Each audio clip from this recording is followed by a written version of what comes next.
Dear friends, dear students, welcome to the final class of Political Science 2, Poll 102. Today we are going to talk about colonialism and imperialism as well as the concept of violence in politics. Dear friends, how do we describe colonialism or imperialism, or what do we describe as colonialism and imperialism is one state's extensive dominance over another. That's what we call colonialism and imperialism. And why imperialism? Why colonialism? Why the powerful states need to colonialize the smaller ones, or they try to imperialize the other ones? There are some reasons for that. The colonialized subordinate state might be useful as human or natural sources. That was the very logic, very reason of colonialization in 15th centuries. The colonial powers, the colonial rulers in that period of time, they colonialized American continent, African continent, and they used local sources as natural sources, and they enslaved the local people and they used them as free labor or cheap labor. That was also the logic of the colonialism and colonialization in 19th century, 18th and 18th, yes, and 19th centuries. Additionally, the colonialized subordinate country might become a controlled market for the imperialist states' products. That's another reason of colonialism or imperialism. Additionally, the colonialized country might be used as a buffer zone between the imperialist state and its rivals. Those are the main reasons motivating states to colonialize some territories, societies, and other states. The imperialist state, in addition to that, the imperialist state might will to guide the subordinate state by dictating political or religious values to it. And additionally, the influence over a subordinate country might increase the international prestige of the imperialist state. Those are amongst the motivators of colonialism and imperialism. And there are some types of colonialism and imperialism, of course. The first is the segregationist colonialism. In that form of colonialism, the imperialist or the colonialist state exploits the resources of the subordinate country, and no attention is paid to develop this subordinate country economically. For instance, Belgium, Germany, and Portugal did that form of colonialism in Africa and Asia. Additionally, there is an assimilationist type of colonialism. In that one, the subordinate country is converted into an external extension of the imperialist state. The subordinate country is still exploited. However, it is given the chance to develop politically, economically, and culturally via the institutions created by the imperialist state, based on, of course, the values of the imperialist state.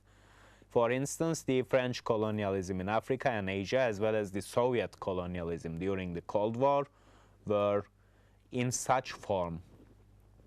Indirect colonialism, that's another form of colonialism. In that one, the imperialist state utilizes the leaders of the subordinate state as intermediaries and controls the subordinate state indirectly. For instance, according to the scholarship, that's what United States of America did in Latin American regions. Dear friends, there is a term which is oftenly discussed in scholarship. It's the neocolonialism. Beginning with mid-20th century, imperialist powers granted political independence to their colonies. However, the ex-colonists remained to some extent dependent on their ex-rulers. Dependent in what terms? Dependent in what means? Of course, in terms of foreign aid, loans, technology transfer, military support, and economic intervention were the main sources of neocolonialism in post-independence time in ex-colonial countries, of course. So, one country might become an independent state, but it might still be dependent on the ex-colonial power in the neocolonialism.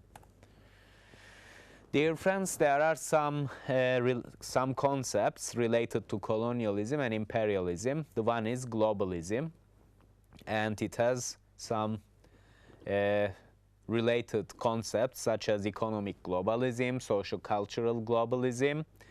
For instance, in the globalism, economic globalism, we mean the long-distance flow of goods, services, and capital. And in the social-cultural globalism, we mean free movement of ideas, people, information, culture, etc. For instance, in many countries, we have the Western banks. I don't want to spell some names, but there are some banks and companies that are all around the world. They have branches all around the world. So that's a form of economic globalism in the positive way. But if we have a negative attitude on that, we call it economic imperialism.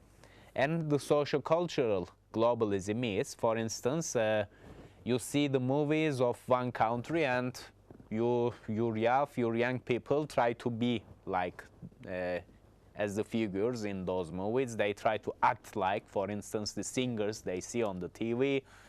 I still do not want to mention any names, but there are some famous restaurant branches that are established all around the world, and you go and consume the fast food in such restaurants. And in the positive way, that's identified as the social-cultural globalism, but in the negative way, it's identified as the social-cultural imperialism. On the other hand, there are pro-globalist and anti-globalist political thoughts in the world. For instance, according to pro-globalism, the globalism integrates the world and the humanity, so it's a good thing. Technology and knowledge becomes globalized. More efficient production, more efficient marketing become possible with the globalization. And globalization makes the flow of investments and cooperation possible. So the pro-globalist point of view sees the globalism as a form of global interaction in a positive way. So they characterize globalization as a form of global cooperation amongst different nations and societies.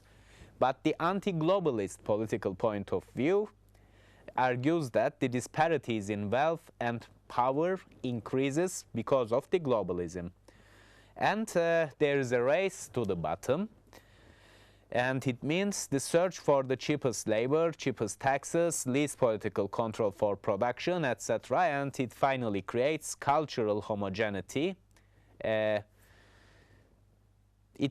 In some countries, the cultural homogeneity of the local culture is challenged. So some countries are used as cheap labor, some others are used for cheap taxes, some others are used for cheap production, some others are used for less governmental intervention. And the globalization has also its economic aspects in such terms. Dear friends, violence will be amongst our final topics. Violence is the usage of physical force or the threat directing physical force. Threat of directing physical force, sorry. In 15th century, the communist governments occupied the first place in state violence causing citizens' death. So, the communist governments in 20th century killed many of their citizens, their own citizens. Group violence against individual is a form of violence. Generally, leaders or outstanding social figures are targeted in such form of violence. The crime might be committed by one person, but it is generally planned by a group, or it is planned by a group and committed by a group. Another form of violence is terrorism. Generally, unarmed people or soldiers, maybe police patrols, are targeted. And the victims of terrorism are not actually the real targets, the actual targets of terrorism, but they are made victims of political messages. When you kill a group of people with a terrorist bombing attack, you give a message, you deliver a message to one state, more than one state, the total humanity, etc. And terrorists are they are in search for media coverage, because when they make a bombing attack and it is learned by the entire humanity, the terrorist organizations increase their popularity, but I don't mean popularity in a positive way here. They make people talk about them and they make people hear about them. I repeat, not in the popular positive form. For instance, just imagine the 9/11 terrorist attack in United States. The entire humanity watched the collapse of the Twin Towers of World Trade Center on the television broadcasts. So the terrorists who actually conspired that bombing attack, that plane crash actually directed against the Twin Towers, they were aware of the media coverage the terrorist attack would be provided. However, on the other hand, when they conduct violence, the governments do not hope and they do not want media coverage. For instance, if the police is using violence to stop the protesters in one place, actually the government will not be pleased if that violence conducted by the police forces is broadcasted. Another form of violence is group violence against group. That's some inter-ethnic violence, violence or conflict between religious groups, etc. Another form of violence is riot and rebellion. Generally, in such cases, prosperities are harmed, and since the prosperities are seen as the sources of the system, for instance, some angry groups, when they are in a riot, they break windows of the cars, they break windows of the shops, and they, in such a way, protest the system itself. Separatist violence is another form of violence. A group or a region uses violence for secessionism. For instance, an ethnic group in one country might conduct violence to declare independence from the rest of the state. Civil war is the war that occurs in one country, so it's the intrastate country, not interstate, intrastate and intranational, not international form of violence. It is generally armed clashes between a group or a region and the central government, coup d'etat or military seizure of power. In such cases, the army overthrows the leader, the prime minister, the government, etc., and their associates. And in such case, the socio-economic class order remains the same, but the rulers of the country are displaced. However, in the revolution, not only the political leadership of the country is ousted, but also the socio-economic and political and cultural structure of the country is reshaped. So that's a revolution, not a simple coup d'etat. For instance, the Iranian revolution brought an Islamist republic to Iran, so it was not just a coup d'etat, it was a revolution, because it changed the social structure, political structure, economic structure, etc.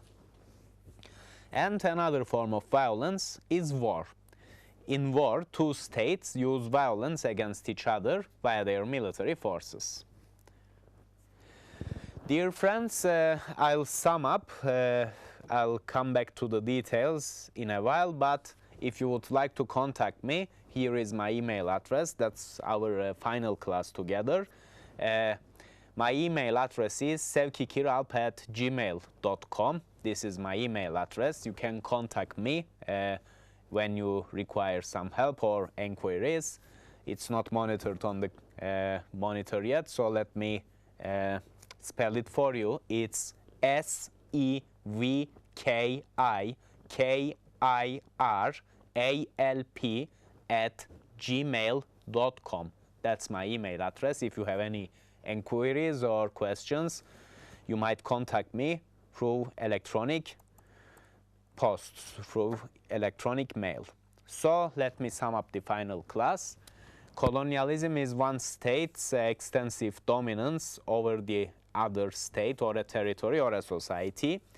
When they colonialize countries, the colonial powers try to use the local sources and local people as economic objects generally.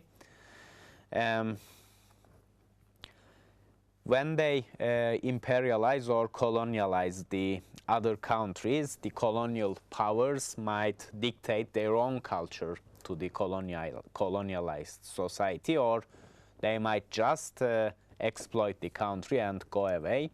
There is also the indirect way of colonialism.